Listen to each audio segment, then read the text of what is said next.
अगर आपसे पूछा जाए कि दुनिया का सबसे लाउड जानवर कौन सा है, तो आपके दिमाग में शेर या व्हेल का नाम आएगा।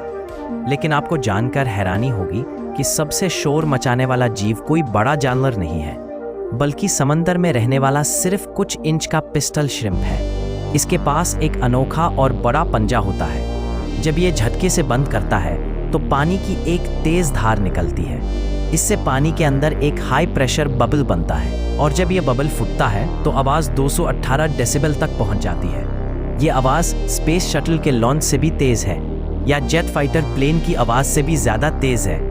उस बबल के फूटते ही वहाँ का तापमान सूरज की सतह जितना गर्म हो जाता है, जिससे आसपास के छोटे शिकार तुरंत धेरे हो जाते हैं। इसे कहते हैं छोटा पटक्खा और बहुत बड़ा धमाका।